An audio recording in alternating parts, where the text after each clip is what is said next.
తెలంగాణకు విస్తారంగా వర్షాలు. 2 రోజుల పాటు తెలంగాణలో వర్షాలు. సో మీరు చూసుకున్నట్లయితే తెలంగాణ వ్యాప్తంగా విస్తారంగా వర్షాలు అయితే పడుతున్నాయి, హైదరాబాద్తో సహా. 2 రోజుల పాటు తెలంగాణలో అక్కడక్కడ ఉరుములు మెరుపులతో కూడిన వర్షాలు కురిసే అవకాశం అయితే ఉందని వాతావరణ శాఖ వెల్లడించింది. రంగారెడ్డి, నాగర్ కర్నూల్, మహబూబ్ నగర్, అదేవిధంగా వికారాబాద్, సంగారెడ్డి జిల్లాలో ఈదురుగాలతో కూడిన వర్షం అయితే కురిసిందనమాట.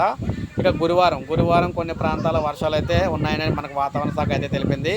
మే 12న రాష్ట్రంలో విస్తారంగా వర్షాలు కురిసే అవకాశం కూడా కనిపిస్తుంది.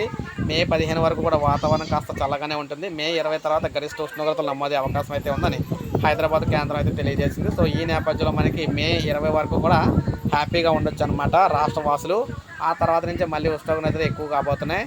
సో మనకి రేపు భారీగా వర్షాలు అయితే ఉండబోతున్నాయి. ఒక లైక్ చేయండి, సబ్స్క్రైబ్ చేసుకోకపోతే మన ఛానల్ సబ్స్క్రైబ్ చేసుకొని ఫాలో అవుతానండి. మనకి వెదర్ రిపోర్ట్ చూసుకుంటే హైదరాబాద్లో ఊహించిన విధంగా అకస్మాత్తుగా వర్షాలు అయితే వస్తాయని చెప్పేసి చెప్తున్నారన్నమాట, భారీ వర్షాలు.